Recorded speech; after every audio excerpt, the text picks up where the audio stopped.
계속해서 투자 인사이트를 넓혀보는 시간입니다. 전략에 대한 고민 오늘은요. 상상인증권 신월팀장과 함께하겠습니다. 추경 규모에 대해서 많은 분들 관심 많으시거든요. 지금 이재명 대통령은 유세 기간 동안 부채 증가보다는 이제 추경 증액 효과에 조금 더 포커스를 맞추는 공약들을 많이 펼쳤는데 추경 규모 어느 정도로 보십니까? 네, 오늘 이제 취임을 하고 나서 경제에 관련된 이제 발언들이 나왔고 추경은 곧바로 실시가 될 것으로 보여집니다. 네. 다만 이제 준비하는데 일정 부분 세부 조정에 대한 부분들이 있기 때문에 추정을 지금은 할 수밖에 없는데요. 네. 전반적으로 2차 추경에 대한 규모는 지금 현재 시장에서 나오는 발언은 35조에서 45조 정도로 예상을 하고 있는데 저희는 약 40에서 45조 정도로 추정을 하고 있습니다. 상당히 큰 규모가 될 수밖에 없다라고 보여지는데 5월 1일에 1차 추경안이 국회에서 13.8조 원이 통과가 되었습니다. 이를 합산하게 될 경우에는 약 55조 원 정도가 추산이 되는데 연초에 민주당의 싱크탱크라고 할 수 있는 민주연구원에서는 최대 55조 원이 필요하다라고 진단을 한 바가 있습니다. 그런데 우리가 착안해야 할 부분은 연초보다 현재 성장률에 대한 전망치가 1%포인트 내외의 하향 조정이 되었다라는 점을 고려해야 되겠고요. 집권 여당이 되었기 때문에 추경을 통과시키는 데 훨씬 좀 수월할 수 있다. 다만 하반기가 임박해 있기 때문에 이 규모를 너무 이제 급작스럽게 늘리기보다는 실시 시기에 대한 압박감도 분명히 고려를 해야 되는 점 감안한다라면은 민주당 측에서 얘기했었던 55조 원 내외에서 수렴할 가능성이 높기 때문에 약 40에서 45조 원 정도 예상을 하고 있습니다. 오늘 증시는 상당히 좋은 흐름을 보였습니다. 그렇지만 반대로 유가증권 시장의 한 축인 채권 시장은 상당히 고전을 면치 못하고 있는데요. 국고채 전 만기물별 금리가 급등을 하는 모습을 보였습니다. 결과적으로 지금 10년물 이상의 구간에서는 10bp 이상 급등을 하면서 추경에 있어서 국고채 공급에 대한 압박감을 현실적으로 지금 반영하기 시작했다라고 볼 수가 있겠고요. 1차 추경 13.8조 원에서 국고채 발행이 약 9조 원입니다. 즉 4조 원 내에만 정부의 세계 잉여금과 각종 회계 기금을 끌어와서 쓸 수가 있었는데 2차 추경이 40조 원대 로 편성이 되게 되면은 사실 이제 국고채 발행에 있어서 적자 국채 발행액은 약 32에서 38조 원 정도로 추정이 되고 있기 때문에 7월부터 6개월간 국고채 공급을 일제히 밀어 넣어야 되는 상황들이 채권 시장에서는 상당한 압박감으로 다가올 수밖에 없겠고 3월 말에 국고 3년물 대비 10년물 금리 스프레드가 약 20bp였는데 대선 운동 기간 동안에는 40bp대. 지금 이렇게 될 경우에는 하반기 저희가 제시드렸던 60bp까지 벌어질 수 있다라는 극단적인 전망치가 현실적으로 도래할 가능성이 상당히 높아져 있다라고 보시면 되겠습니다. 네, 올해 안으로 확정적인 추경 규모는 한 55조 원에 달할 것이다. 이에 따라서 미칠 채권 시장의 영향까지 좀 진단을 해주셨는데 시장 얘기 좀 해볼게요. 네. 오늘 우리 시장 증권주, 지주사 관련 종목들 랠리를 펼쳤습니다. 네. 그동안에도 잘 올라왔던 그렇죠. 증시 활성화 기대 속에 또 상법 개정 기대 속에 급등했던 종목들이 오늘 당일에도 다시 한번 환호를 해준 건데 글쎄요, 이제 이재명 대통령은 코스피 5천 시대까지 열어보겠다고 지금 공약을 내걸은 상황인데 이 가운데 우리 팀장님이 보시기에 가장 유망한 섹터는 어떤 섹터라고 보시는지요? 네, 과거 트렌드에서 대선 직후에 어떤 대선의 끝난 이벤트발 모멘텀은 상당히 짧았습니다. 그렇지만 이번 국면에 있어서는 전국 불안정성이 일정 부분 해소가 되었고요. 대외 요인에 대한 대응 능력이 그래도 개선이 될 수 있다라는 기대감이 모멘텀에 조금 더 증폭을 시키는 모습들이 아니었나라고 볼 수가 있겠습니다. 그렇지만 가장 핵심은 정책과 실적에 대한 조합이 가장 잘 나오는 업종으로 기대치가 쏠릴 수밖에 없는데 첫 번째는 이재명 대통령이 지금 얘기하고 있다시피 추경에 대한 부분들을 가장 핵심적으로 살펴볼 필요가 있겠습니다. 내수에 대한 부분들은 지역 화폐를 통한 부분들이 있기 때문에 코스피 상장사에 대한 부분들이 직접적으로 연관을 미칠지는 조금 더 추경안을 확인을 해봐야 되겠습니다만은 인프라나 지금 한국은행에서 가장 성장률 전망치 하향 조정 폭이 컸었던 업종이 건설업인데요. 이 추경을 통해서 그동안의 건설업의 침체 국면이 좀 탈피할 수 있는 사이클의 트리거로 작용할 수 있을 것으로 보여지고 각종 인프라 구축과 그동안의 원자력 등의 수혜에서 다소 벗어나 있었던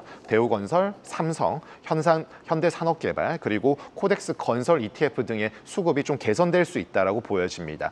두 번째로는 이제 이 부분이 국회와 행정부의 이제 협업이 원활해질 것으로 보여지는데 상법 개정안입니다. 현재의 상법에서는 이사의 충실 의무를 회사에 한정적으로 바라보고 있는데 이제는 주주까지 좀 환원될 수 있다, 주주까지 확대된다라고 보고 있기 때문에 소액 주주에 대한 비례적인 고려 정도로 반영이 된다고 하더라도 배당률이 올라가면서 주주 환원에 대한 기대 수익률이 좀 올라갈 수 있겠고요. 또한 기업 밸류에이션 정상화 등에 대한 기대감이 좀 고조될 수 있다라고 보여집니다. 또한 물적 분할에 대한 소액 주주를 고려하는 법안까지 아마 추진이 될 것으로 보여지기 때문에 코리아 디스카운트에 대한 부분들은 좀 해소가 되지 않을까라고 보여지고, 업종에 있어서는 이제 공약집에서 가장 핵심으로 내세웠던 것이 AI 3강 기반 마련인데요. 오늘 전반적으로 하이닉스를 비롯해서 상당히 좋았습니다.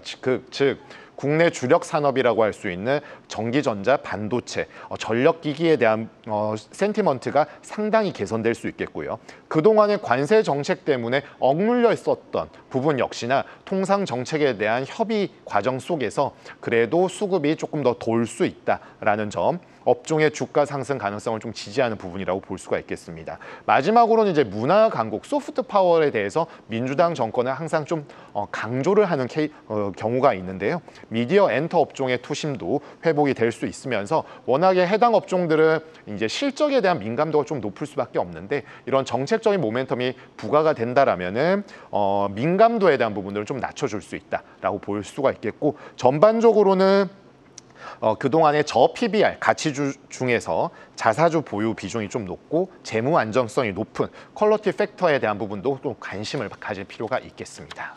네, 알겠습니다. 각 정책별로 또 최대 수혜가 예상되는 섹터를 꼽아주셨습니다. 자, 그런데 우리 팀장님은 부동산 관련해서 책도 쓰셨잖아요. 네. 부동산 가격 관련해서도 여쭤보고 싶은데 일단 민주당 집권기를 그동안 지켜보면 부동산 시장 가격 상승 패턴이 반복돼 왔던 것이 사실입니다.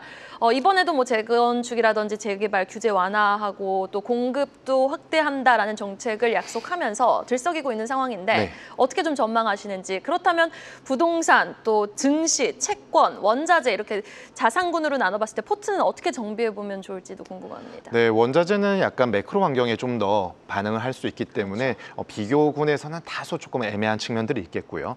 유가증권의 두 축인 증시, 채권 시장, 부동산 중에서는 그래도 앞서 말씀드린 바와 같이 부동산보다는 증시에 대한 기대 수익률이 조금 더 대선 단일 팩터에 의해서는 좀 더 높을 것으로 판단을 하고 있습니다. 그리고 차순위로는 26년 상반기까지는 수도권 내에서 핵심 입지에 위치한 주거 및 상업용 부동산의 기대 수익률을 양호할 것으로 판단하고 있는데요.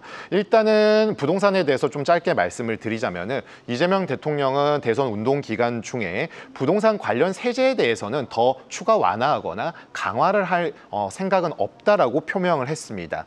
그렇기 때문에 이러한 부분들은 문재인 정부 이후에 윤석열 정부에서 세제에 대한 부분들이 근본적으로 개편이 되기보다는 좀 그동안에 강화되어 왔고 규제 측면에서 접근했었던 세제를 좀 완화시켜주는 측면이었는데 이를 유지한다라고 봐야 되겠고요. 최근에 부동산 가격의 양극화 현상들은 다양한 매크로 환경, 금리, 레버리지 활용에 대한 부분들까지 있다고 하더라도 가장 핵심은 세제에 대한 부분들이었습니다. 세제 개편이 없었기 때문에 그동안의 수익률 확보 측면에서, 세후 수익률 확보 측면에서 가장 용이한 똘똘한 한 채, 그리고 트로피 에셋으로 이제 시장 참가자들의 관심도가 집중할 수밖에 없었는데 세제 개편을 거의 하지 않는다라는 지금 발언들이 있었기 때문에 부동산의 양극화 현상은 좀 심화될 수 있다라고 보여지고요. 다만 지금 코스피 그리고 채권 시장의 잔액, 시총과 잔액은 2,300조 원, 약 2,800조 원 정도고